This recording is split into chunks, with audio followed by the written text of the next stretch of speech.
And welcome to our election podcast. We've been with you for the last few weeks leading up to the U.S. presidential election. And tonight, thanks for being with us. I'm Ben Swann. And for the next 2 hours, we're going to talk about an election that is still not settled. We are sitting right now with two candidates, President Donald Trump and former Vice President Joe Biden, and neither of them has cleared the threshold to get to 270 electoral votes. That is the number needed in order to secure the presidency.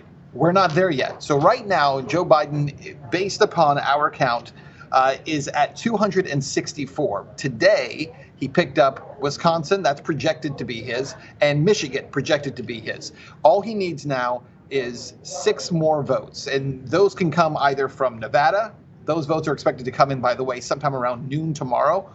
They could also come from Georgia, or North Carolina, or Pennsylvania. Now, right now, tonight, Georgia and North Carolina are supposed to have their final numbers in. They are not in yet. In fact, I got some kind of breaking news to tell you about as we start things off tonight. We're going to be talking about so much for this election, but here's how we're going to start. Tonight, the Trump campaign has filed a third lawsuit. This one against Georgia, demanding that Georgia stop counting votes in the counties that are left. The reason for that is because the campaign claims that we are seeing apparently what they call abnormal conditions, abnormal counts going on in a lot of these voting locations, including one Republican poll watcher who said, quote, he saw a poll worker take unprocessed ballots from a back room, mix them into absentee ballots that were yet to be totaled. The state had a hard 7 p.m. deadline on election day for ballots to be counted. So if you're following what's been happening today, the Trump campaign has filed a lawsuit against Pennsylvania demanding they stop counting and freeze what they're doing until they can properly monitor what's going on. They're also asking for the state of Michigan to freeze counting, and then they're moving now to kind of freeze what's going on in Georgia. As I said, a lot is happening. We have some sound bites to play for you. We're going to bring in our guests in just a minute. But before we do, let's go ahead and show you this sound bite, because the former Vice President, Joe Biden, got up today and he made some remarks about what is happening and where they stand. He did not declare victory. Here's what he did say. We were getting ready to win this election. Frankly, we did win this election. So our goal now is to ensure the integrity for the good of this nation. This is a very big moment. This is a major fraud in our nation. So we'll be going to the U.S. Supreme Court. We want all voting to stop. We don't want them to find any ballots at 4 o'clock in the morning and add them to the list, okay? After a long night of counting, it's clear that we're winning enough states to reach 270 electoral votes needed to win the presidency. I'm not here to declare that we've won, but I am here to report that when the count is finished, we believe we will be the winners. And so there you have both President Trump and former Vice President Biden. President Trump last night speaking about 2 a.m., so really it was this morning, inside the White House, essentially saying that he had already won. And then on the other side, you have the former Vice President saying that, no, he's not declaring victory, but he believes that he will be the winner. Look, let me just break down for you very cleanly how this plays out. Right now, the path for Donald Trump to be reelected is difficult. That's to say the least, right? It's a difficult path. And the reason for that is because essentially what Trump would have to be able to do is win basically everything that's left. He's got to win Georgia. He's got to win North Carolina. By the way, both those states are trending towards him. It looks like he will take those states. But he would also have to be able to pick up Nevada as well. And he would have to win Pennsylvania. And those are more difficult to be able to get to. So for Biden, it's a much easier path. He just needs one more state in order to be able to do this. But as I said, there's a lot of questions. And regardless of how you view this election, this is going to be controversial no matter what. If you're on the Republican side, if you're a Trump supporter, you're going to believe that you got cheated, right? And there's a couple of reasons for that. One is because the fact that the polling leading up until Election Day was completely skewed. The media got it completely wrong in 2016. They got it completely wrong again this time. So there's going to be concerns about that. There's concerns of irregularities with voting.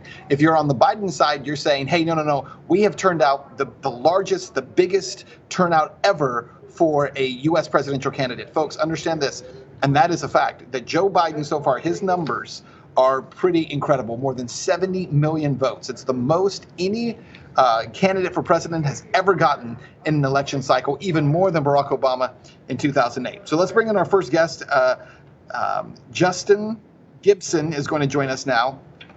Justin, thanks for being here as a part of the podcast. Listen, there is so much to get into tonight and to talk about because, as we said, we don't have anything final, but it looks like right now, the way that everything is trending, everything is kind of projected to move forward, that we would expect to see Biden more than likely take this probably sometime tomorrow. What say you?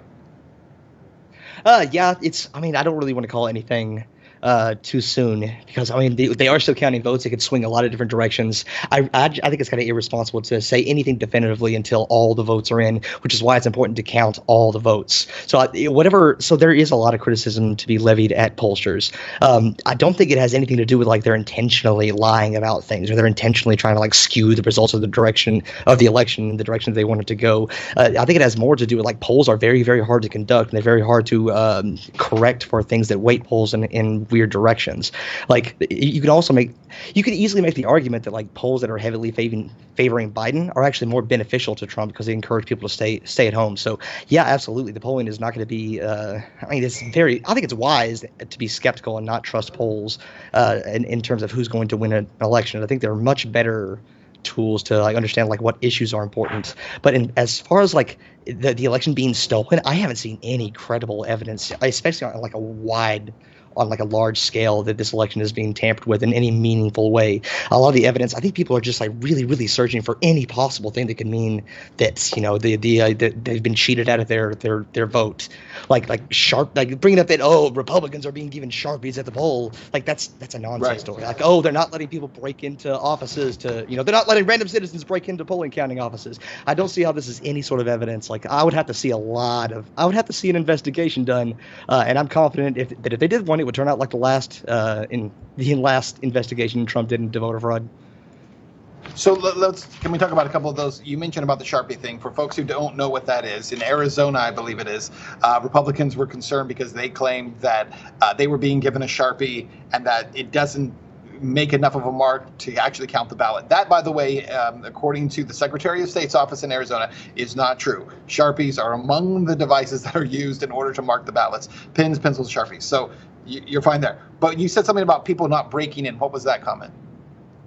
All right, so a lot of people are sharing this story. Ben Shapiro tweeted it out, and I saw a lot of right-wing media personalities tweeting this out. Like they were covering up windows into the polling places so that the random citizens couldn't look in and monitor the polling places. Which you saw that.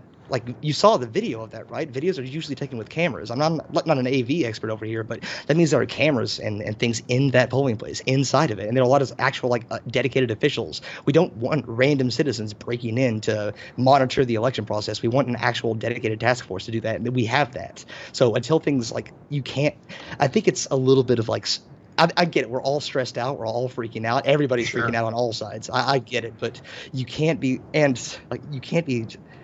this is very, very harmful for trusting the integrity of the election, and stuff like this does not help. You cannot do baseless speculation like this in order to declare that your side got cheated out of this. Sure. Let me ask you this. Based upon what we have seen in terms of the overall numbers that are coming in, the numbers are pretty staggering. There are a lot of votes.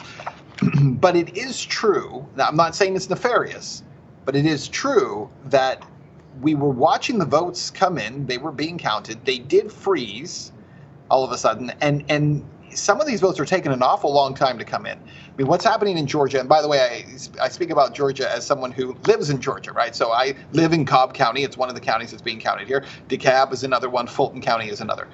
Those numbers, according to the Secretary of State of Georgia this morning, he said, hey, by the end of the day, don't worry. We'll have all those numbers in. Easy, no problem. They're still not in. this is an area where there shouldn't be that many votes left to come in when we're already at something like 95% votes counted. So does that give people pause? Does that create concern for voters, especially, as you said, because everyone's tense as it is, everyone's kind of heightened at this point, but is there reason to be concerned when it's taking so long, when you get to a 95 or 96% and you sit there for 24 hours? I think going in, we knew that this was like an unprecedented election where so many people were using mail-in ballots, so many people were doing early voting, and it was going to be a difficult process. Like I remember going into this election, we were like fully expecting it might take days or even weeks to get every single vote fully counted. That's a process that I was completely prepared for. I'm really surprised that we know as much as we do now, the day after the election. So I wouldn't be concerned about it. Like this isn't like a basketball game or something like where we're scoring points and like if a team suddenly scores 20 points in the last 10 seconds, it must be a sign of cheating. No, that's not how it works. All these votes have been cast. No more new votes are being cast. It just takes a while to count them effectively. So I get it. I'm concerned about everything, every single tweet. I've been doom scrolling for the past 2 days. I think a lot of us can share that concern, but no, I wouldn't be concerned about it. And we also knew that a lot of these the late votes were going to come from people who were going to be more more inclined to vote for Biden. I mean, if you have a party and a president who are saying that mail-in voting is just be full of fraud, turns out that's going to discourage a lot of Republican voters from doing mail-in voting, and they're going to show up more in person. I mean, we knew that going in. None of this is like incredibly unprecedented. None of this is completely out of the ordinary. So, well, it's out of the ordinary. Well, I shouldn't say it's not out of the ordinary because it definitely is, but it wasn't like this is like incredibly unexpected. All right, let's expand our conversation here. We'll bring in Lee Camp, host of Redacted Tonight, and also Robby Starbuck. Oh, okay. Are we able to bring in Robby? Is he with us at this point? I just can't see your video. Okay, great. Robby, it's good to have you here. So you've heard some of the conversation, I would assume, so far, and what we've been talking about. I mean, how do you view what we've seen so far, really in the last 24 hours? I mean, to the comment that was just made, this is an unprecedented moment. It's an unprecedented election. It's unprecedented in terms of the numbers, in terms of kind of the fallout of everyone who's come in on this. How do you see it?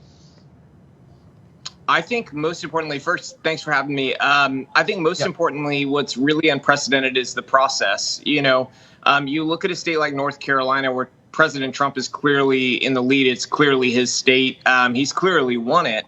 But because they instituted a rule where you have to wait 9 days because they'll accept ballots up to 9 days later without a postmark, that's not normal in America. So I think that the process is what bothers me the most, because you look at it's not a coincidence to me that the states that are having trouble counting ballots are all states with Democrat governors who are the states that would be tipping points, Well, except for Georgia, right? Because Georgia is a Republican state, and they can't seem to finish counting their votes for some reason. I'm with you there. And the problem in Georgia is again, it's a Democrat-run area. County in Fulton, those counties, again, are run by Democrats. And same thing. So you may have missed this, but last night they said they were finished counting, and they told the Republican poll watchers and the people who were the lawyers there that everybody was going to bed for the night. And so they leave, and the Republicans find out that they went back in there and started counting ballots without any Republicans present last night. I was not aware of this. Yep. I have not heard Yeah, I that. would definitely substantiate that before you take it at face value. Yeah, one of the lawyers for the Trump campaign came out early this morning, very upset about it, that they showed up and found out that they had been counting at night, presumably through the night, or came in early in the night and started counting without them there. So these are things, these are where the lawsuits are coming in. The Trump campaign actually just filed a lawsuit in Georgia that has to do partially with this issue. They have a lawsuit now in Wisconsin, Michigan, and Georgia. So I think, their mentality right now is to stop the steal. So let me ask you this, and by the way, we mentioned off the top, yes, that Georgia has filed this lawsuit. In terms of the lawsuits, Robby, let me stick with you for a minute, and then we'll come back. But in terms of these lawsuits, there's 3 lawsuits now. We're talking about Pennsylvania, we're talking about Michigan, and we're talking about Georgia. And that's just to begin. That doesn't. We don't know whether or not there'll be others added to that as well. Go ahead. There's one in Wisconsin too.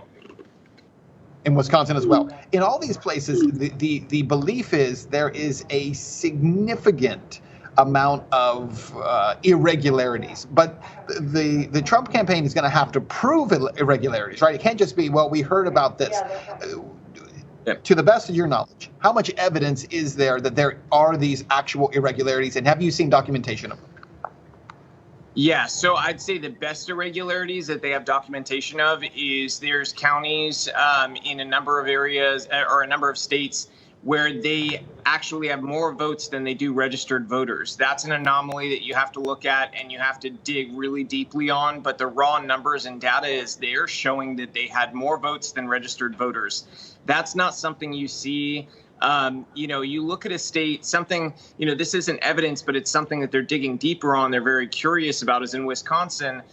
Some of the percentages in terms of turnout are not making sense to them because you're looking at a 22% jump over the last election in terms of turnout in 2016. And, they had better turnout in 2016 than they did when Obama was elected, which everybody knows was a huge turnout election.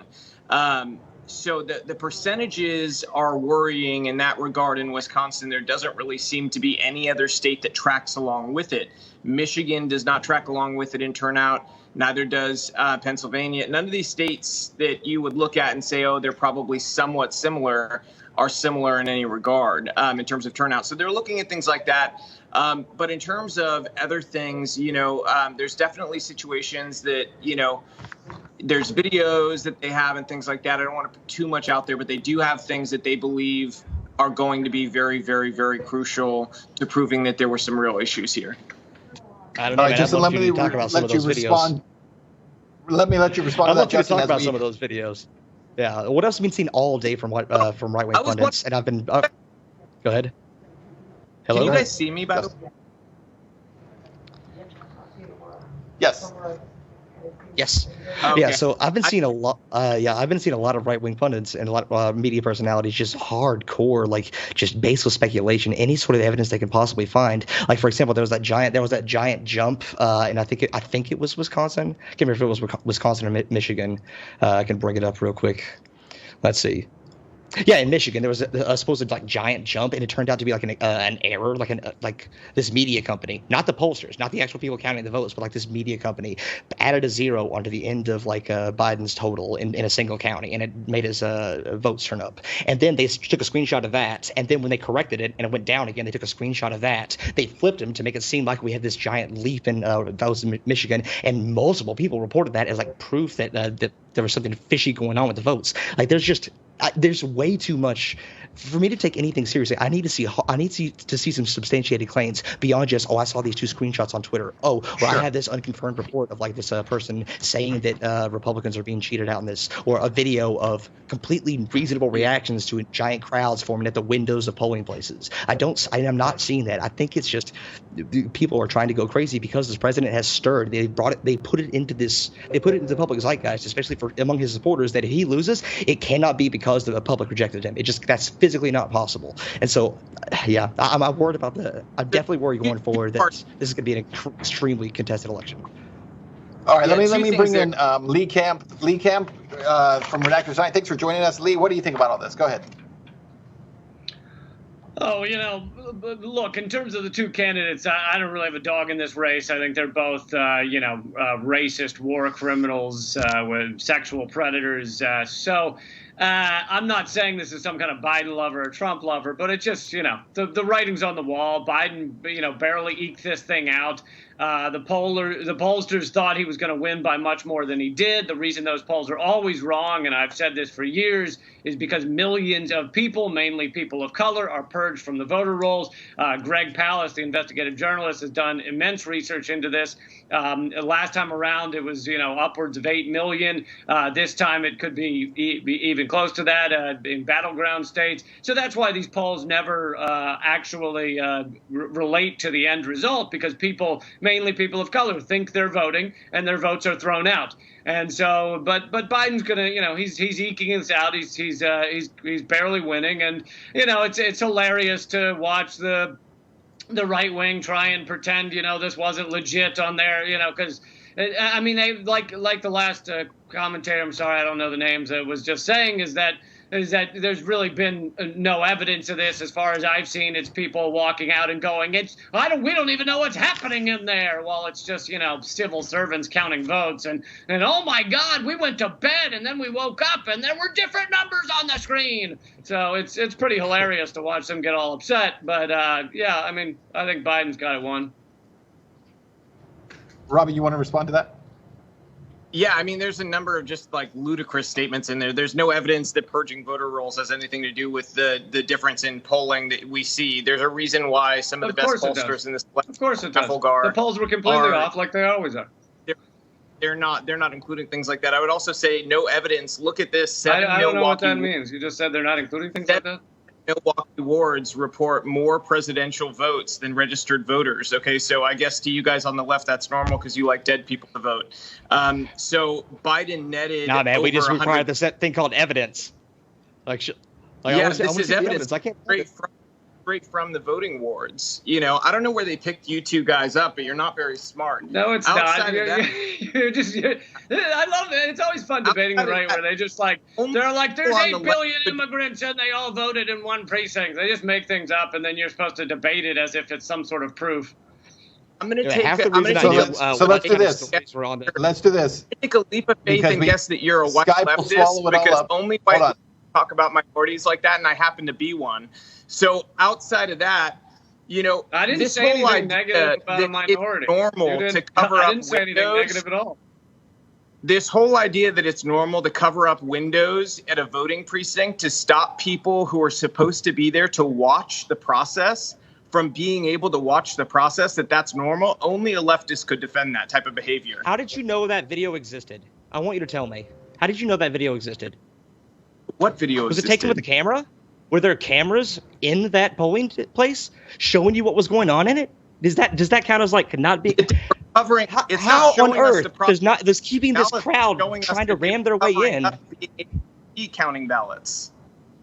Yeah. Do you think that random citizens off the street? Do you think it's their job to ensure the integrity of our election process, or do you think there are dedicated officials for that? We have polls on the ground who have been blocked from access to reading this. I've talked to them. We literally have lawyers on the ground who are working with them, trying to get them in there, who are filing lawsuits in all of these states. I don't know what planet you're on.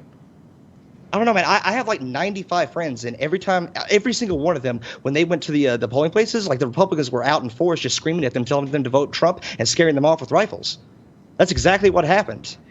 And, until I prove it, I guess we're just going to have to take my word for it, right? I mean, you're just straight up lunatic. Hold on, guys. Hold on. There is not one case of somebody with a rifle chasing people around to stop them from voting. Honestly. Really? So you would need evidence to show. Great. If not, I'm out of here, because I'm not here to be part of a Looney Tunes show with these idiots. Nobody's chasing people around with rifles to stop them from voting.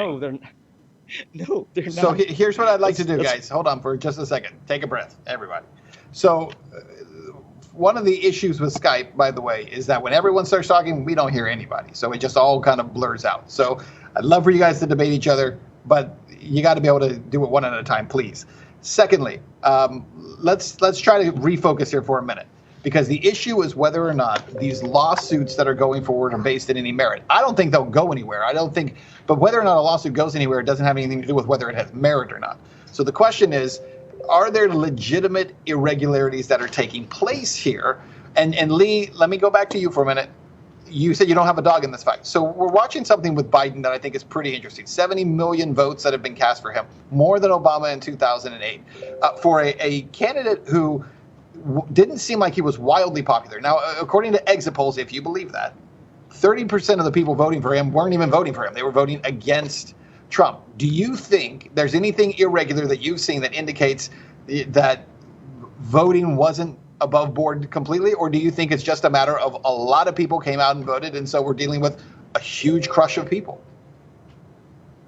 I mean, the reason a lot of people voted is because, Trump's incredibly unpopular. And also the media has talked about nothing but Trump for the past 4 years. So it's on everybody's brains. Whereas when you have other presidents, it's like, they're in the news a lot, but they're not in the news like Trump. I mean, it has been the Trump show for 4 straight years. So the fact that there's been a lot of voters should not really surprise anyone. On top of that, because people were encouraged to vote by mail or vote early in order to not wait in lines during COVID-19, it made it easier for a lot of people to vote. I mean, I've been saying for years that, America should have a voting holiday. There's no people who have to work can't just take 4 hours off to stand in line on a Tuesday. And so you had a lot of people voting for the first time or voting, more. They have an easier time voting than in the past because a lot of people work on a Tuesday.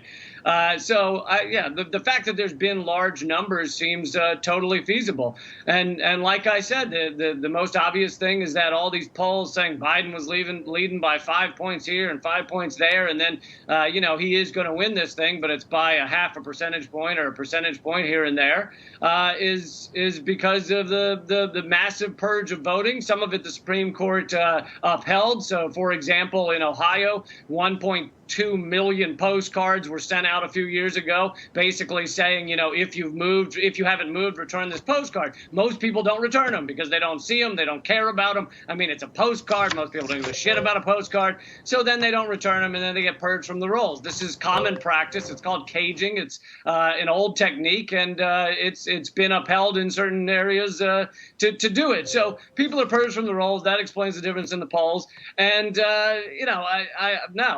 Biden's going to win this thing, and there's been no evidence of some sort of large-scale fraud. And also, I called all this, and many people did. I'm not the only one, but I called all this in mid-August. I tweeted out that Trump wanted to say everyone of his fans should vote on the day of. All the other votes should come in by mail, and then he'd try and stop the mail count from actually counting, which is exactly what happened, and he declared victory like I said he would. And all this could be predicted if you just understand how these characters work. So let me ask you this, Robby. So setting aside whether or not you think that they should happen in terms of the lawsuits, or whether you think they should take place, do you think they will? Because obviously there's a big difference there. There's a huge difference between whether or not the court will act in a way that you hope they will versus what they will actually do. What are the chances, do you think, that this will actually, these lawsuits will have enough merit or get enough traction they can actually stop the counting, number one? And number two, what are the chances you think that will happen before you get Nevada or some state like that called and you get the big declaration that Biden's hit his magic number? I don't know that they're going to stop the voting, but I do think where this is going to end up eventually is at the Supreme Court, where they're going to have to talk about the postmarks, the signatures, matching up, all that stuff, verifying each voter. I think that's really the end game. But you look at, say, Arizona. Arizona was called by Fox and AP for Biden, but Maricopa County, they announced that they had hundreds of thousands of votes that were not included in the number that Fox and AP were assuming was left out there in the vote. So you go through that. Even the governor of Arizona, he's put out there that this very well could flip to Trump. Arizona flips to Trump, and if Trump holds on to Pennsylvania, Georgia, North Carolina, he's over 270. I'm just curious. Yeah, you do want them to keep counting in Arizona, right? What? The lawsuits are trying to stop them from counting in certain other states, but you want them to keep counting in Arizona. So in Arizona, we're talking about election day votes that they haven't counted yet. That's what we're talking about. In Georgia, they're talking about votes that have come in. What they've asked to stop is they have these these ballot boxes where they dropped things and the stuff that's not postmarked wasn't postmarked on time, or votes that came in after the clock ran out. That's the stuff they're asking to stop the count so that those can be moved to a different pile, basically, from the other stuff. This was the same lawsuit, basically, that they tried. Somebody who was running for Congress, I don't remember who it was, tried in Pennsylvania because they wanted everything separated. In Arizona, it's not an issue because they didn't allow anything that would come after that. So they don't have to go looking for that same sort of predicate to do this. Justin, let me give you a final word here. We're about to rotate the panel here. Your final word this evening on this. Okay, it looks like no one's going to be happy with the result of this election. All right, so if it makes you feel better, everybody's going to be miserable after this. Okay, so we can all come together and commiserate. I think we need to really. If to get past this, we can't have baseless speculation on what went wrong. You can't just make these baseless accusations that the system is rigged, that things are being stolen from you. You have to back it up with solid evidence. I want every single vote to be counted, all of them. And you know what? A lot of those votes are going to be Republican, and that's how the system should be. That's how it should be. It should be honest. That's how we keep the system honest. So I want every single vote to be counted, Democrat and Republican alike, and even the brave souls who voted third party. I even want their vote counted because I have a little bit of integrity, and I want any sort of accusation to be backed up with solid data, and I welcome any sort of investigation that comes after it. All right, if you find stuff, I want it to be found just like anyone else. All right, Justin, thanks so much. We're going to rotate now and bring in Tanner Roberts to join us now into this conversation. And again, listen, we'll see it. I think it's very interesting how we are watching, guys. There's no question. I mean, you're going to be pissed if you're on one side or the other, right? The reality is that right now you have a massive number of people who turned out and voted. You had a huge number of people, obviously, voting on the Biden side. You had a huge number of people voting on the Trump side. A much larger group, it seems like, than media ever, predicted. Again, they got that completely wrong again. But it's a huge number of people. So you have a lot of Americans who were very invested in this. I guess the question is, Lee, are people going to feel disenfranchised again? We see more people turning out to vote. Look, the total number of votes cast is going to be probably a record when it's all said and done. But do people walk away from it saying, hey, I feel like I wound up getting disenfranchised anyways. I thought I was making my voice heard. I thought I was involved. Or is it, regardless of whether or not Biden wins or Trump wins, people are going to feel that way no matter what? Well, I think if this election ends up being, overturned in the courts, I think people are definitely going to feel probably more disenfranchised if a court decides the victor. But on top of that, you have a lot of people who may have voted for Biden, may have sat it out, who feel disenfranchised because of what went on with the Democratic primaries. I mean, the incredible enthusiasm behind Bernie Sanders, both 2016 and this time around, and the DNC strategically and carefully stopped basically all progressive voices and managed to rig their own primaries in order to put forward a doddering septuagenarian. So, I think a lot of people ended up feeling incredibly disenfranchised from that. And, you're probably going to have a lot of Trump voters who just, are upset because they think that they just are entitled to win no matter what. And so they'll probably feel disenfranchised, too. But, I mean, unfortunately, that is part of this system. I think the bigger thing that probably creates apathy and creates ambivalence in our country is the fact that these two parties stand for so much that is the same. I mean, they stand for that's what I like to say to people who might be upset about one result or the other. Don't worry, things aren't going to be that different. Wall Street exploitation of the entire working class is going to continue. Environmental collapse is going to continue. Endless war is going to continue. So a lot of your world out there will stay about the same. Either party, and I think that can create a very large scale apathy and amongst people who would like to care about these things.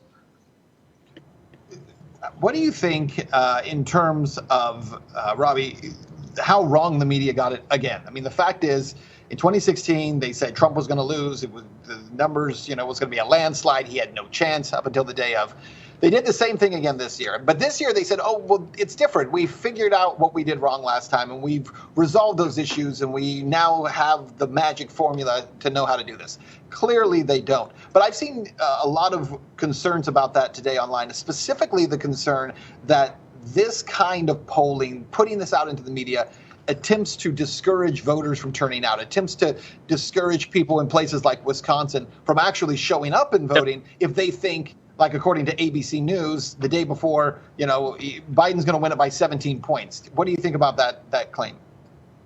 Yeah, it absolutely does depress things. You look at that, having a poll that says, oh, your side's going to lose by 17 definitely keeps butts on couches. And I think that you really have to wonder, how would things look differently if the media didn't put their thumb on the scale? And in my mind, these races are so razor thin. I think it makes a huge difference. So in that regard, it's very upsetting. But at the same time, wow, I feel vindicated because I've been saying that they were wrong this entire time. It's the same as 2016. I never backed off the fact that Trump was going to win. I knew it going into it. They were missing what we were seeing on the ground all over the country. They're just stuck in their bubbles, and in their minds, the people who work at these places, like, I have sort of an interesting experience having been a director in Hollywood, directed Oscar-winning actors and actresses, and then also living in a place like Tennessee. I know what both sides are like. And the Democrats that are working at these places like MSNBC, CNN, even Fox News to a degree, they're totally divorced from the reality of what the rest of America is like. They can't imagine their friends and the people that they hang out with voting for Trump. So that does play a role in how these polling outfits run things, and it's a real problem because they're not able to identify how many rural voters are energized. Whereas on the ground, if you just go through those areas, you can see this looks nothing like it ever has looked before. This group of people is clearly energized to a degree you've never seen. Tanner Roberts, let's bring you into the conversation now. Thanks for joining us tonight and as part of this podcast. Obviously, a lot has gone on today. We have seen the numbers shift quite a bit in a number of different ways. One of the big questions, I guess, moving into the next 24 hours is going to be, number one, do these lawsuits go anywhere? You can weigh in on that. I know you've probably heard some of the conversation there. But beyond that, then what does it look like when we now have, all these warnings? Oh, the Democrats get control of the White House. They're going to control the Senate. They're going to bring 2 more states into the country. They're going to pack the courts. That can't happen now. I mean, basically, we're back to where we were 8 years ago when Obama was in the White House. If Biden wins, I should preface this. We're back to where Obama was when he was in the White House and Republicans control the Senate, are we not? Yeah, that is correct. Tanner, go ahead. Yeah, I think that's correct. Yeah, sure. First of all, good evening, guys. I appreciate you guys having me on.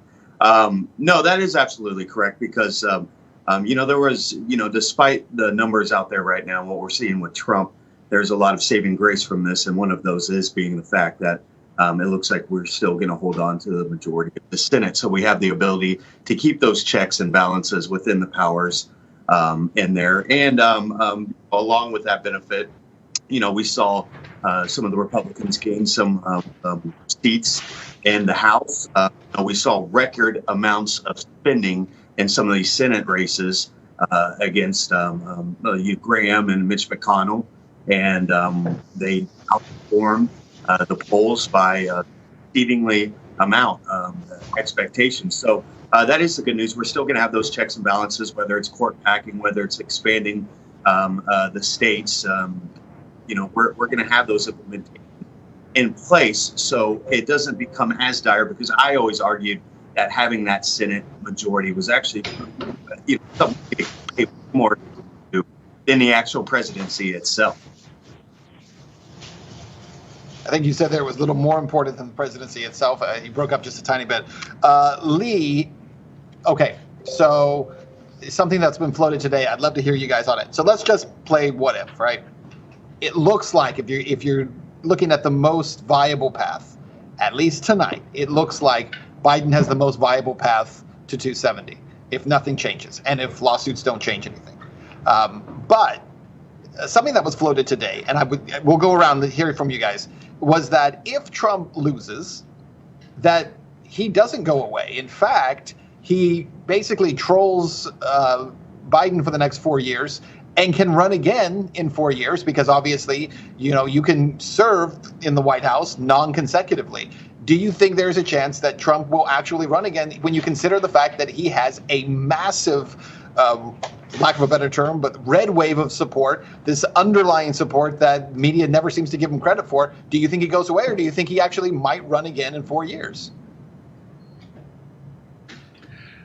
I mean, he's got to have somewhere to feed his ego. So, I think he's a great roast comic. I think he should tour the nation and just do shows to like stadiums. And, I think maybe like a Gallagher type show, he could smash watermelons and stuff. And I think he'd be a more useful human being that way. But yeah, I mean, that is an interesting prospect that he'd run again in 4 years. I mean, considering the Democrats keep putting forward pathetic war criminals running to the right of Trump on foreign policy, it certainly does make it easier for Trump to continually troll them and run against them. But, the question may be if he does run again in 4 years or 8 years or something, well, I guess he's getting old, so 4 years maybe, would he be able to do the same thing he did last time around, which is pretend that he cares about workers, pretend that he's going to end the wars, pretend that he stands for anything different than most of your corporate oligarchy? And the question is, would enough people see through that? I mean, I suppose almost nearly enough people didn't see through it this time around, so maybe he could pull it off. He's the most anti-war president in the last 20 years. Yeah, but that's a very low bar. The couple of times he did try and create peace with a country, I agree with you. He was stopped by a combination of the Pentagon and our media, such as North Korea. But in general, he's actually dropped, or he's allowed the Pentagon to drop more bombs than even Obama. Obama's final year, he dropped over 30,000 bombs. Trump's first year was over 40,000. So it's not fewer bombs being dropped. It's just occasionally he says, let's bring some troops home. But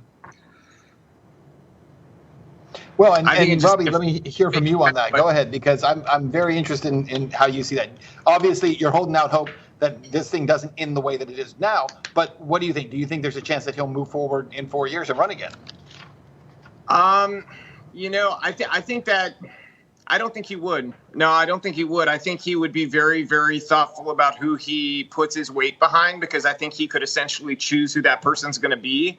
But I think that he would probably recognize that given a loss, that does do something to the psyche of how people see him, So I don't think he would. Yeah. Don't think that he would run again. Robby Starbuck, thank you so much. We're going to continue to move through the panel. We appreciate your time this evening. And I'll move now to Tanner. The same question for you. I mean, what do you think? Because there is certainly, without question, I see that you have your MAGA hat back there hanging on the deal behind you. But the reality is that Trump has a coalition of support behind him that Republicans have not seen in a long time. He certainly has enthusiasm behind him that most Republicans don't seem to have. And something that was interesting that I saw come up here, and you can debate the merits of it, but Trump, during this latest election, it appears that he gathered a larger minority vote supporting him than any president since the 1960s on the Republican side. I mean, that's pretty significant to see all those factors fit together. Go ahead. Sure. Yeah. No, to address that first part, Trump running again, I don't see that in 4 years. I think there is some merit to saying some of that will fizzle out a little bit. I mean, he'll still have the support, but he won't need that energy, because what we have right now is a geriatric, useless politician who's been in politics for over 47 years. He's going to do the work himself, and Trump will be able to prop somebody else up to that position. To talk about the minority support, I'm here in Texas, heavy Latino community. I'm part of the Latino community. What we see is a lot of these families shifting towards the ideas that, hey, we actually support family values, have a large Catholic base, religious base. So we saw a large shift in that population to Donald Trump, because when you look at it, really what has the Democrats done for any of the minority population out there today except keep them in their pockets for votes? And I think a lot of people woke up to that, and hopefully will continue to wake up to that as we go through this presidency. If we go through a presidency with Joe Biden, I mean, it's certainly looking that way right now. But yeah, I think you'll continue to see that support through the minority communities and waking up. And then in 4 years, Donald Trump won't have to run again. He'll still have that energized support behind him, and whoever he backs, or whoever he gets behind, I think that'll transfer over. We're not even at 270 yet, so obviously we don't even know who the next president will be, if it will continue to be Trump, if it will be Biden. But I have heard it said, Lee, multiple times today by people who support Biden. They're Biden voters who say, oh, he won't make it through the first term and Kamala's going to be our president.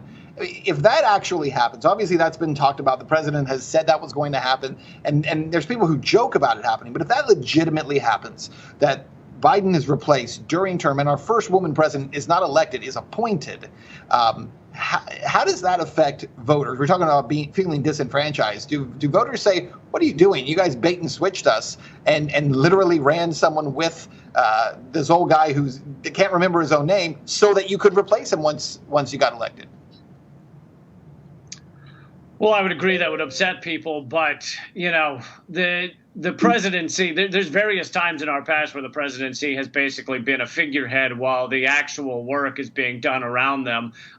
In some regards, that's true of Trump, because he's not actually, he notoriously isn't reading his daily briefings. So I can't imagine he's actually digging deep into trade deals and such. So a lot of that work and a lot of these bills and things or signing statements are being written and conceived by others, and he pretends to take credit for them. But, we saw the same thing with George W. Bush. Most of what he did was, written, conceived, and held in front of him to read as if he knew what the hell was going on.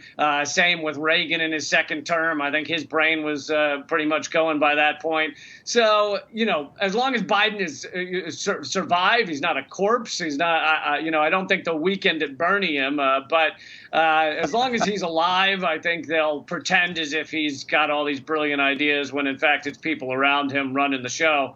So some people would say they're weekend at Bernie and him right now. How they got him through the process that he's been in. Jreg, satirist with YouTube, thanks for being with us. I'm assuming you've been listening in on some of the conversation here. What are your thoughts about that initial idea? What happens if Biden doesn't even finish out this first term and he is intentionally replaced? Do you even think that's a possibility? And if it is, do voters feel like they've been bait and switched? I think if Biden doesn't finish his first term and is replaced, I think that's overall probably a good thing. A lot of radicals on the left only voted for Biden because they kind of cynically wanted power. So I think that would be overall good. It would be good for extremism. It would be good for radicalism. It would prove that liberal democracy is something that can be exploited easily. And the longer we exploit liberal democracy and show that it's a very weak system, I think the better we will be for radicals on both ends. And what would be a better system? Either some of the ideas propagated by the far left or the far right. Do you have a couple of examples of those that we can discuss? Use your imagination. What do they say in Star Wars? I can imagine pretty big. Tanner, what are your thoughts on that? I mean, do you feel that legitimately, does Biden have to serve out that whole term? And does that actually ignite more Republicans to I didn't want to say Republicans, because the Trump coalition, if you want to call it a coalition, is certainly bigger than just Republicans, is it not? Sure. And, I think that was part of, this voting process is we had to really look at that. So I think that's why Biden's VP pick was very important. And when he went with Kamala, one that was pretty surprising, too. That's exactly what voters knew they were going to get. And that's exactly what voters knew was a chance of happening, was him not serving out that full term and Kamala taking control of that administration. I mean, how many times have we had the Freudian slip of people calling it the Harris-Biden administration, the Harris-Biden ticket, whatever it may be? So, that came with the territory. That came with the vote. We knew that was going to happen. And people had to get out there. And if they opposed it, they had to go out there and vote. So it is a real possibility. Do I think he doesn't make it throughout the term? No, I think he does. I don't. Like y'all were saying earlier, I don't think he has to do much. He has to be a proxy right there. He can be a puppet for them. But that's exactly what we knew was it was a possibility of happening. So when he picked Kamala as his VP, so you got to prepare for those possibilities and you got to vote accordingly. So people, I don't think will be surprised if that were to happen either on the left or the right. It might be kind of expected. It's how that rolls out into the next term is what's the most important thing of that. So what do you think happens now with Trump, assuming again that he doesn't advance forward at this point, he doesn't get a second term? Lee, I know you've given me some pretty creative answers as to what you think he could be doing, Gallagher style. But legitimately, I mean, there's a lot of talk that Trump ultimately creates his own TV network. Is that what he's going to do? Is he going to take over One America? Is he going to become the right of Fox, out-Trump Fox? That wouldn't surprise me. I mean, I think he'd do quite well at that, sadly, considering the media landscape in our country. But also, it sounds like he has a lot to worry about. He's got hundreds of millions of dollars of debt that apparently is coming due. He has kind of an endless number of lawsuits that he's been evading by being president. So there's going to be a lot of things he's running from, and he's got to find some money quick, and a TV network might be the way to go. I don't know. Jreg, what do you think? You think he's going to end up doing his own TV network where he can exploit those ideas, far-right ideas? Do I think he's going to run his own TV network? No. Okay. What do you think he'll do? Well, hopefully he will mobilize his base against the winner and sort of craft another narrative that goes against the traditionally accepted narrative that Biden wins. And if he crafts that narrative successfully, he'll mobilize enough of his base to make a pretty good sequel to Civil War. Well, it seems like he's mobilizing that base already at this point in terms of not accepting. I'm happy with how he's acting so far.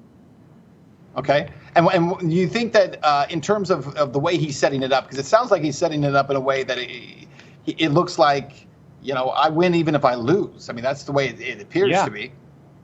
Mm-hmm. Yeah, meanwhile, Biden only wins if he wins, which is a bad strategy.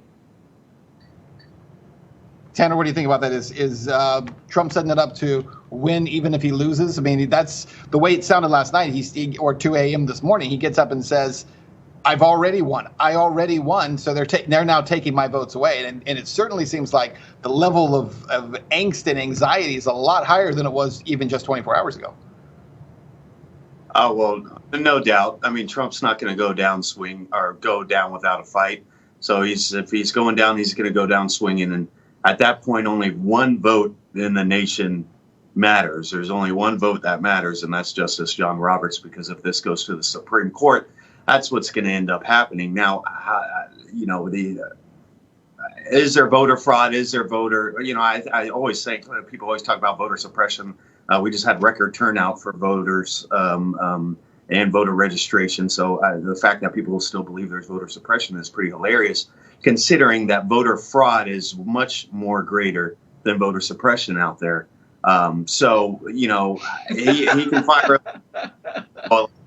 do all that. But eventually we're going to have to move on to the next strategy and figure out what the real strategy is after this. Lee, you want to respond? I know that you would disagree with that statement about voter fraud. It's hilarious. It's one of those things where if you just say it enough, you think it's real or something. There's very little evidence of voter fraud. Election fraud, yes. People often don't understand the difference.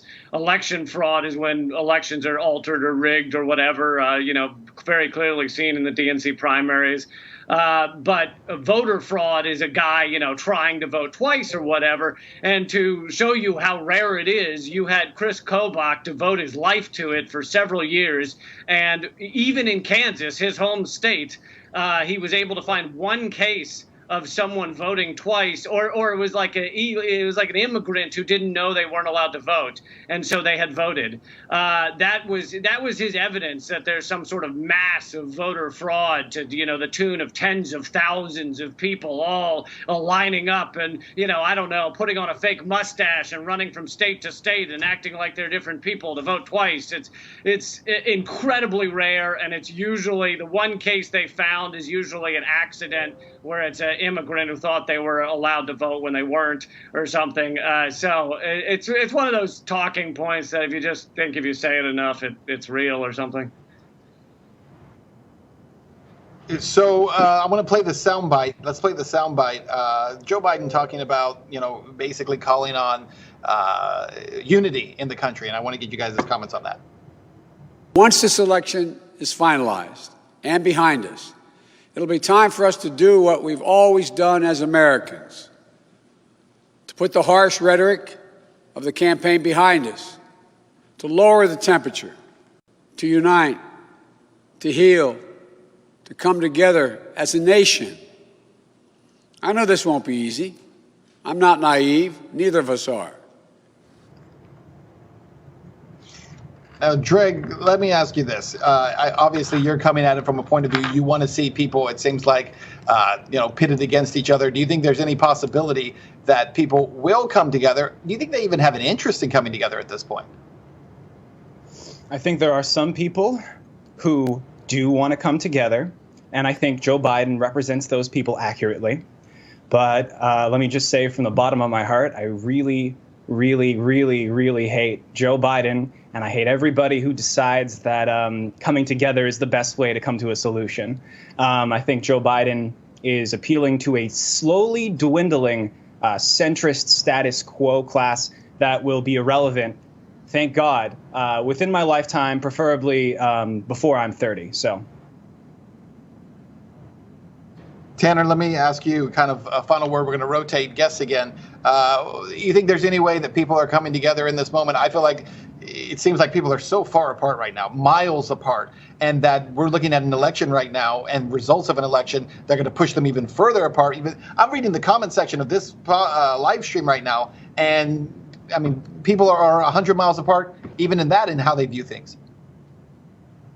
Sure. Yeah. No. And real quick, before I touch on that, I'd be remiss if I didn't touch on the voter fraud, because it takes a little bit of critical listening that a lot of people don't have, because I compared it in results to voter suppression, because that bar is set so low, you don't need much voter fraud to be better or to have more voter fraud than suppression, because voter suppression is basically non-existent. Not to say it's widespread, but it's more prevalent than voter suppression is. So just a little critical listening. But in terms of the widespread divide, it is pretty unfortunate. They're 100 miles apart. What's going to bridge that gap? I don't know, because, first of all, Biden saying those kind of things, those kind of typical political look into the camera, be very sincere, lower your voice, and talk to people like they're idiots. Like nobody wants to hear that anymore. It's a typical politician answer. And what's going to bring people together is substance, not things of that nature, not being talked to like a politician.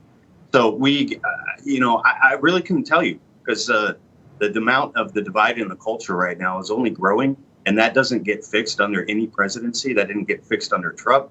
Won't get fixed under Biden. That won't get fixed under any president out there. The amount of culture divide that's happening. So, I couldn't answer that for you. All right, Tanner, thanks so much for being with us and part of this conversation tonight. So, Lee, as we talk about some of the steps forward over the next couple of weeks and months, I know, as you said, you don't have a dog in this fight. What do you expect to see in terms of where we head internationally? You've got, for instance, candidate in Biden, maybe president, who has refused to even answer a single question about foreign policy. partly because he was never asked a single question about foreign policy. Are we headed back to regime change wars, overthrowing countries in the Middle East, trying to overthrow countries, in South America, Latin America? Trump has obviously, through rhetoric, seemed to perpetrate some of that, but certainly hasn't done the things that we saw in the previous administration. Are we headed right back to that? Well, yeah. I mean, part of the reason they're not asked about foreign policy is because they largely agree on most of it. I mean, Nancy Pelosi gave a standing ovation with Donald Trump to Juan Guaido, the fake president of Venezuela, who was never elected president, and is part of a, CIA-backed coup attempt that has failed miserably.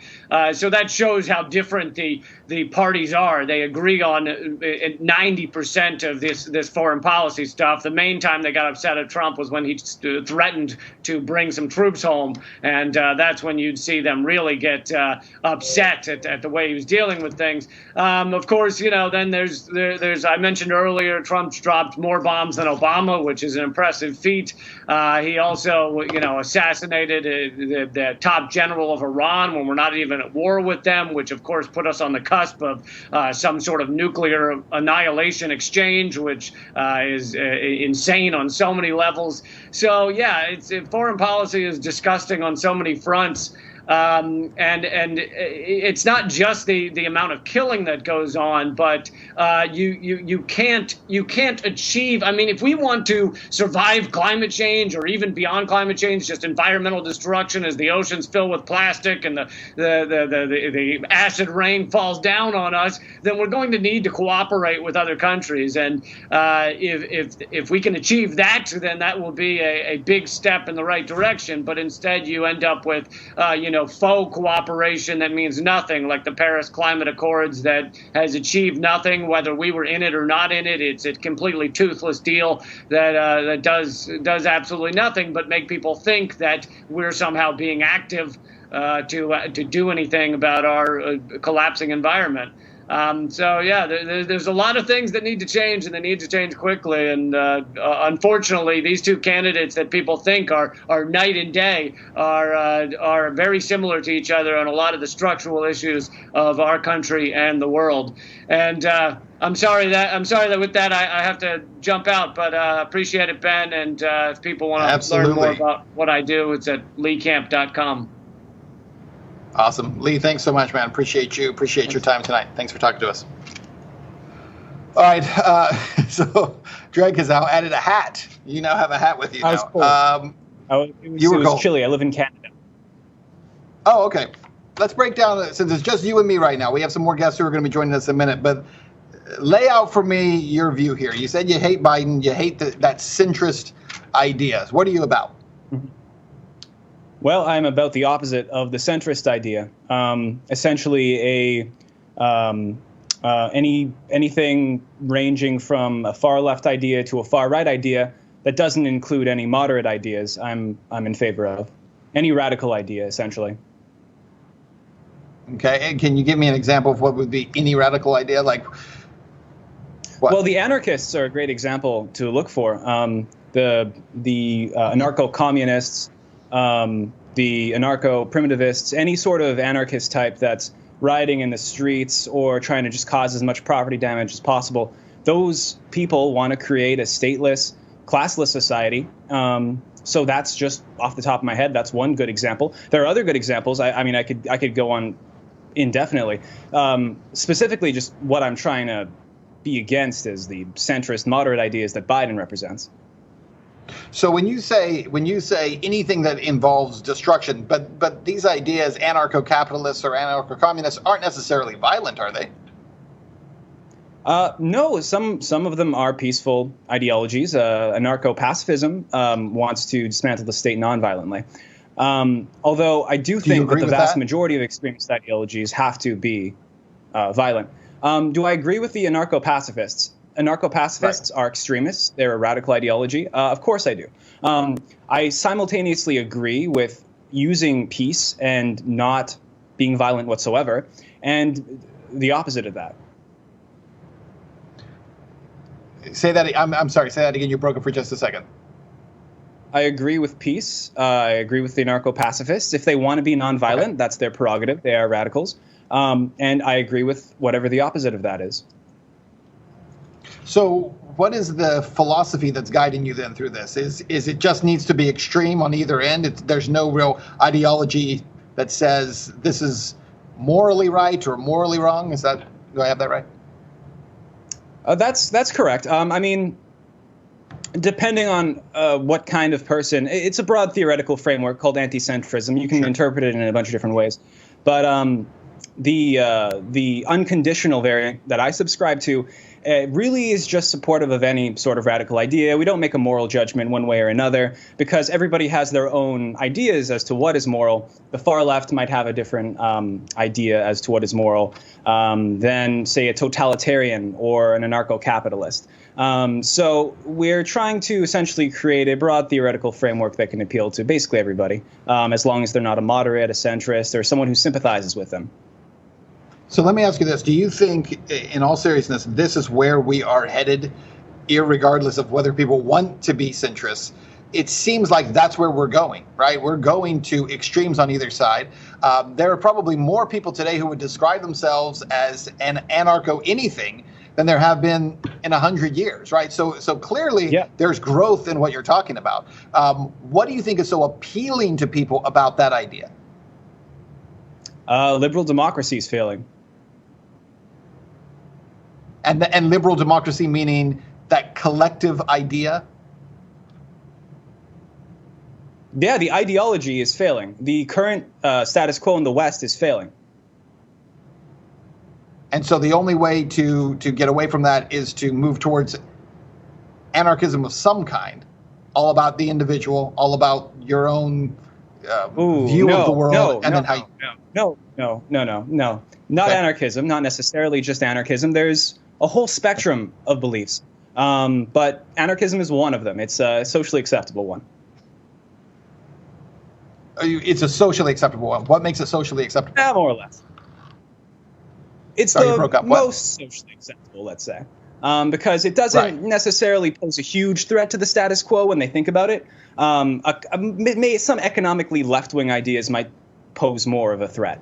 But anarchism is anarchism. I mean, it does obviously pose a threat. They don't like it, but plenty of edgy teens identify as anarchists. I think the status quo hasn't really caught on to the threat of it yet, so it's easy to talk about. And so if that is the gateway into some of these ideas, what would be an extreme?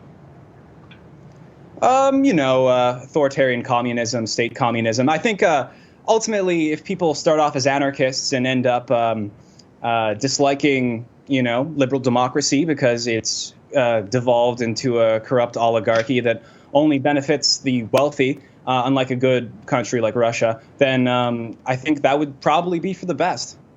People just, radicalized to be a state communist of some kind. Very interesting stuff. Jreg, thanks so much for being with us. Appreciate Thanks your for thoughts. Anything else that you want to share before you go? Say hi to Dugan for me. Yeah. Nothing else. Nothing else. Very cool. Great having you on. Thanks for interesting stuff. Thank you. Mm-hmm. All right, so we'll bring in Jen. Jen is going to join us now, and we're just kind of moving through our guests. We have a new lineup of guests who will be joining the podcast. I got to tell you, guys, and for those of you who are watching, some of the things that obviously Jreg is talking about are might seem way out there. They're really not. I mean, a lot of what he's talking about is the future of where thinking is going and philosophical belief in terms of what kind of systems work and don't work. And I got to tell you, there is definitely a movement, a growing movement towards anarchism of many different kinds around the world, and even here in the United States, it is definitely taking place. So really interesting to hear his thoughts on that, and glad that he was a part of this. Jen Monroe, are you with us? Yes. Good evening, Ben.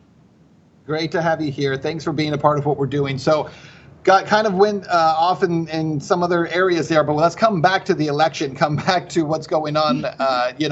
It's been weeks now that we've been covering this election, expecting so much to take place. And I got to tell you, now you're a libertarian, so I want to get your thoughts certainly on the fact that throughout this whole process, we have literally watched No other options than option A and option B. Now here we are, and ultimately it looks like at this point, if things don't change, we may see a President Biden. We may even have that call sometime tomorrow. But at some point, is America going to wake up to the idea that this two-party duopoly doesn't work, that this is not a system that actually helps the country or helps voters? Dear God, I hope so. Especially when you look at the two candidates that we had this go round. I mean, you have Trump, you have Biden. Like, this is what the duopoly has given us. And we do have a third option in Jo Jorgensen, and it does look like she's done some fairly decent numbers. They're not going to be as good as the 2016 numbers, but she has garnered over 1 million votes across the country. So I do think this is something that people are going to start waking up to and kind of starting to embrace. Hopefully, I've been waiting for the libertarian moment now for about a decade. So hopefully maybe it's going to happen here in the near future. But yeah, I think a lot of people, especially depending on how this pans out as far as who wins, and especially, like you said, it does look like it's going to be a Biden win. I know we're still waiting on our state of Georgia to figure out what they're doing. So depending on how that works out, you have a President Biden. You're probably going to also have a Republican Senate and then a Democratic House. And so you're going to end up with gridlock no matter what. So I think it's going to be something where people start really looking at the options in front of them and saying, is this good enough? Like, is this really working for us? Because as I see it right now, just these two candidates were garbage. Like, I don't know if anybody was particularly excited about Biden. I don't know how many people are particularly excited about Trump, but I mean, you vote for them because you were told, especially this election season, that you had to pick one of them. And I think a lot of people are getting turned off to that idea. So here's where I'll disagree with you. I agree that most of the Biden supporters are not necessarily big Biden supporters. They're not. They're either they like the Democratic Party and they think Democratic ideals are the way to go, or they say, I hate Trump. 30% of the people who voted for Biden, according to exit polls, were voting against Trump, not for Biden. They didn't want him.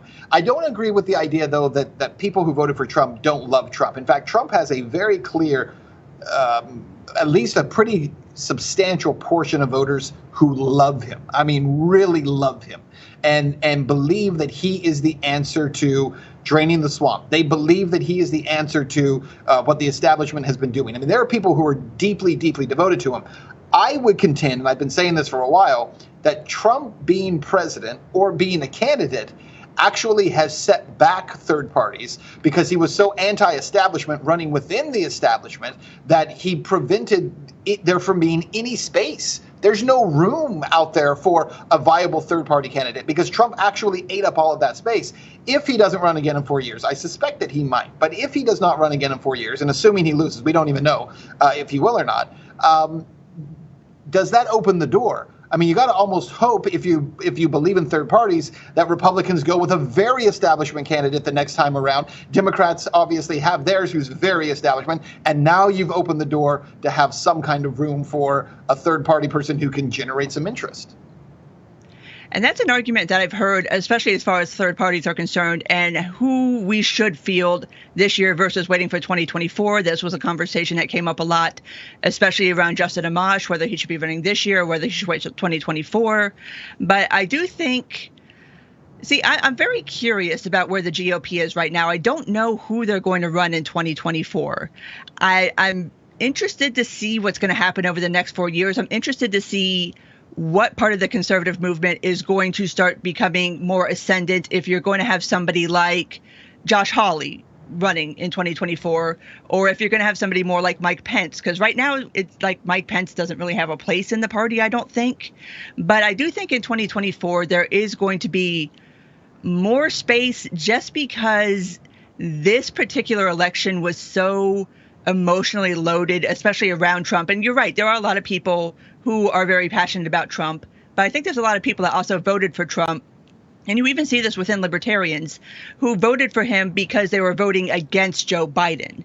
So there's a lot going on. There's a lot of different camps, and whoever wins, there's not going to be one true reason why that candidate won.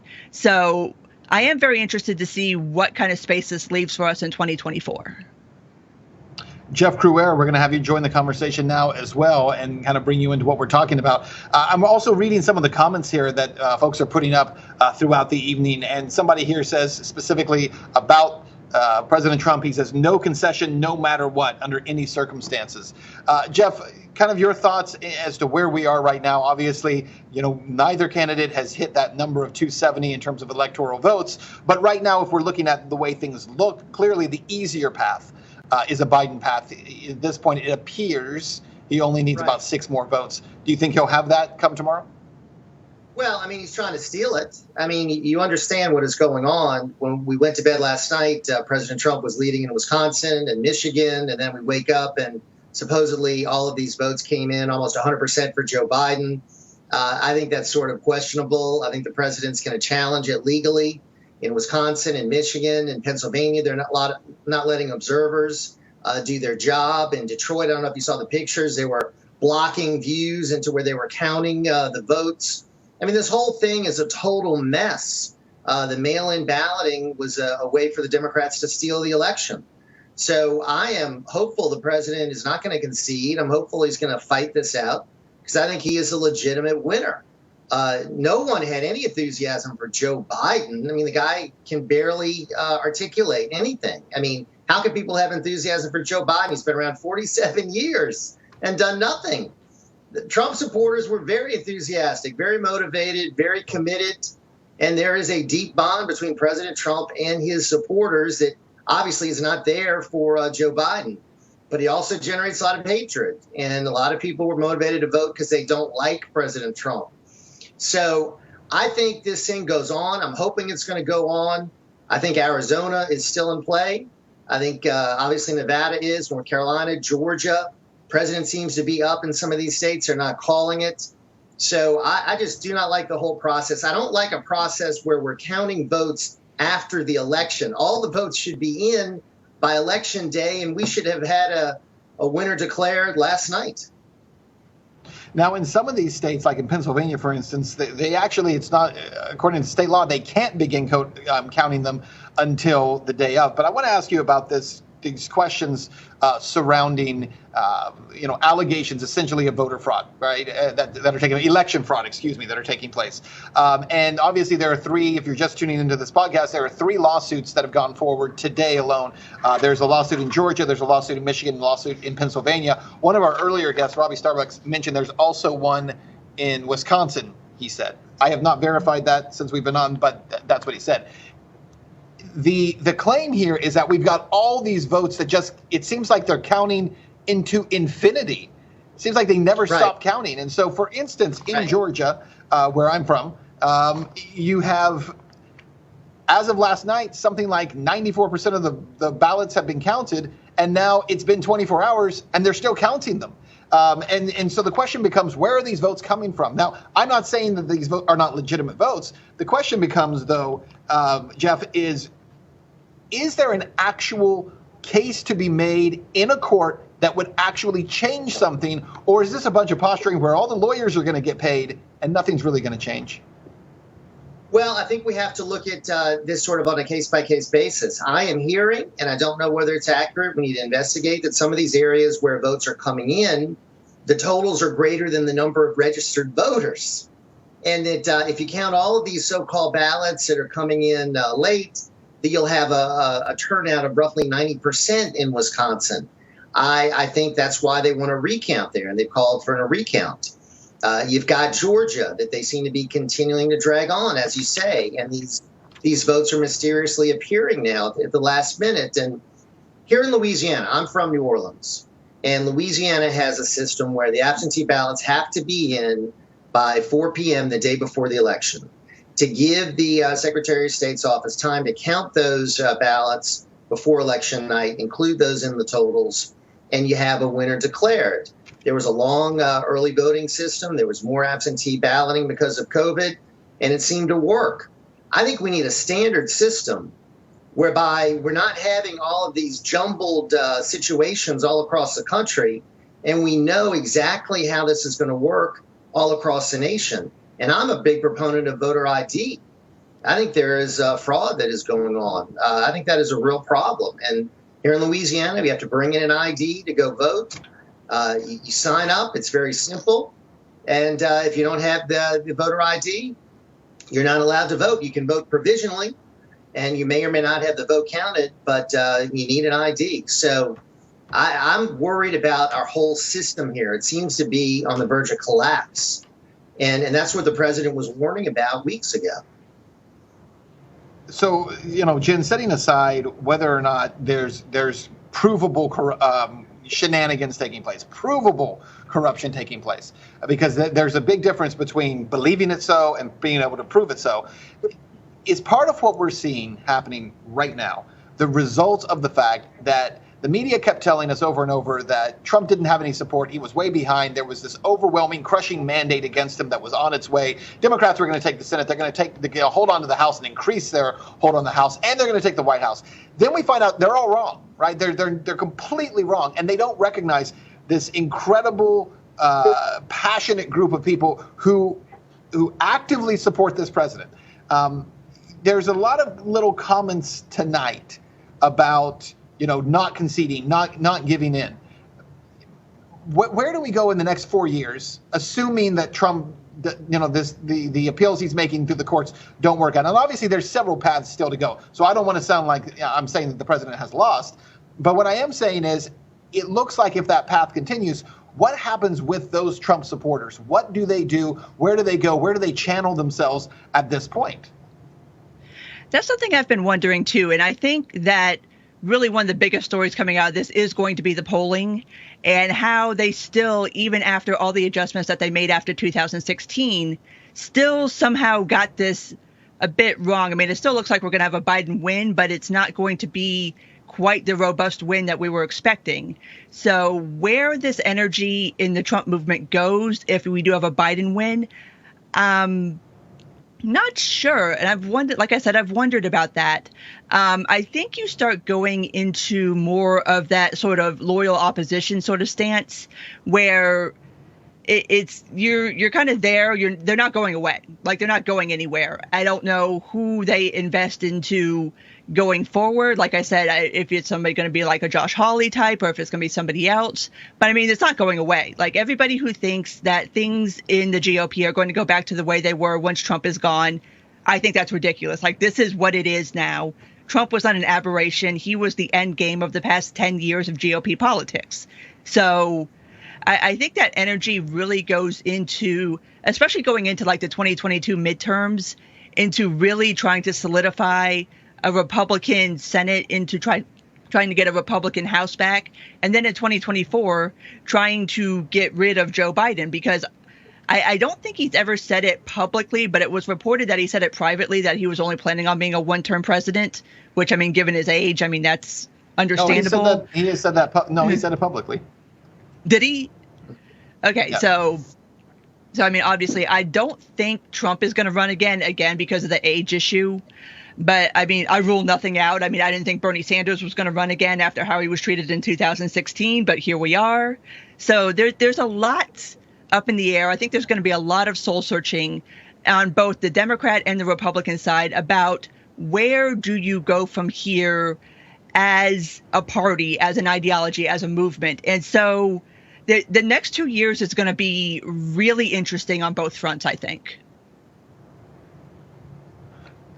Jeff, I've seen some of these comments that we're seeing here, and I think one of the frustrations that people have is they either passionately like Trump or they passionately despise Trump. They think he is disgusting in every way, and they can't stand him. And again, when you talk about the kinds of numbers that we've seen in this election, just the voter turnout shows two things. It shows people either hate the guy or they love the guy. And when you have a president who is that polarizing to people, for lack of a better term, how does a Biden actually take over and govern in that kind of a setting? Because he's going to get pulled dramatically from both of those forces, both of those sides, once he becomes president.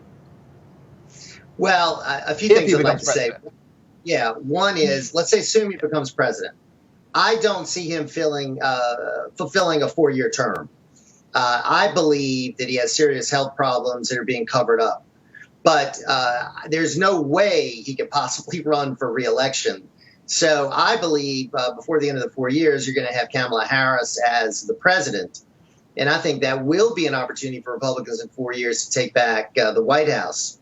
I'm hoping the Republicans never go back to the Romney, McCain, Bush type of globalist, endless war type of party. I would love all those people just to leave and become Democrats, because a lot of those people supported Biden anyway and hated Donald Trump. So the establishment Republicans, I think, need to go away. And the Republican Party needs to be continuing to pursue the goals of America First, bringing back our troops, putting our emphasis on this country, better trade deals, all the things that Donald Trump promoted. Maybe he didn't do it the right way with his personality and Twitter or whatever else. But I think he struck a chord with the American people. And look at the numbers. I mean, 4 years ago, 63 million votes. Last night, at least 67 million votes. The most votes a Republican has ever received. So he tapped into something.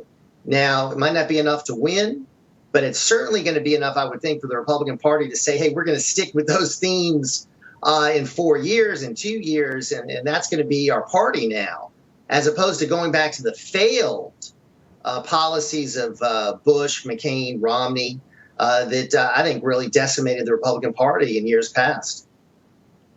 So to that point, I just saw a comment on here. It says, rest in peace, MAGA. But the reality is that MAGA, I think, has become something much bigger than Donald Trump. And Jen, I think that for people who think that Trump is MAGA, I don't think they're right about that. In fact, this might sound corny, but it's almost as if MAGA was always out there and Trump found them, right? Trump wasn't MAGA. He went out and found them, and he has built this coalition of people around him. And we mentioned this earlier, and it's important to note that Donald Trump in this last election actually pulled more minority votes than any Republican president since the 1960s. There's something to be said for that in terms of him being able to generate a different kind of coalition than Republicans are used to. So to the point that Jeff was just making, he was saying he hopes this becomes the Republican Party. Does this almost become not the Republican Party? Does MAGA almost become a party in and of itself? I don't know if it becomes a party in and of itself, but Republicans did a really neat trick, and I'm not entirely sure how they pulled this one off, but they did the switcheroo where it used to be, and it was always kind of accepted as canonical truth, that Republicans were the party for the rich elite people and Democrats were the party for the working people. Well, there's been a flip now. And so now there's this perception that Republicans are the party for the working people and that the Democrats are the party for the rich elite. So I've often thought that, like, a lot of the things that Trump proposes and a lot of the things that Bernie proposed, especially as far as domestic policy, there was not a lot of daylight between those two. And the idea is that populism sells, that economic nationalism sells. So there's a lot of similarities, especially, like I said, on the economic front between MAGA and the progressive movement. And it's like they kind of figured that out, that like certain things do kind of appeal to people. Like people want to hear, we're going to bring the jobs back. We're going to bring manufacturing back. We're going to do this. We're going to invest in infrastructure. We're going to do all these things, which were traditionally Democratic talking points. But now we've had this weird ideological flip. So I don't think that MAGA is going to become its own thing. I think it is going to be incorporated into the GOP going forward. And Jeff, what are your thoughts in terms of if going back to, because if Biden becomes president, we're essentially back to where we were in the second term of Obama, right? You have a Republican Senate. They're going to block Biden every turn they can. You have a Democratic House. They're going to support Biden in every way that they can. And you're going to essentially have where we were just before Trump came along. And so it raises this question, didn't the Bernie bros, didn't Bernie's revolution also grow out of Obama's term? I mean, isn't that where they came from? I don't think that the Bernie progressives came from or were birthed out of the George W. Bush era. They were birthed out of the Obama era. And so the lack of progressivism in the Democratic Party at that time. So if nothing else, does a Biden administration, if we get one, ultimately mean that a more reignited progressive wing that tries to separate itself once again from the establishment left? Well, on the Democrat side, all the energy, all the vision, all the enthusiasm is really with the Bernie Bros and with the AOC squad, and they were sort of represented, I think, by Kamala Harris. And since I think that she will be president before the end of the 4 years, I think that's going to become sort of the driving force of the Democrat Party. It's got to be. I mean, there isn't a lot of enthusiasm for what Joe Biden is proposing, and he doesn't even really know what he's proposing. He's sort of all over the map, and it was not clear, and he's sort of sometimes taking a left-wing position, then trying to sound more moderate. It's going to be very confusing to find out what Joe Biden is actually going to be proposing. But you're right. I think the Republicans will block him. We'll have a good deal of gridlock. If the left doesn't get a lot of what they want, there is going to be dissatisfaction. But I do think Kamala Harris will be able to satisfy them more than Biden if she does become president, which I believe will happen. So then you've got an opportunity for Republicans, if she does become president, for them to have a successful chance to win, because that's going to be too far left for the American people.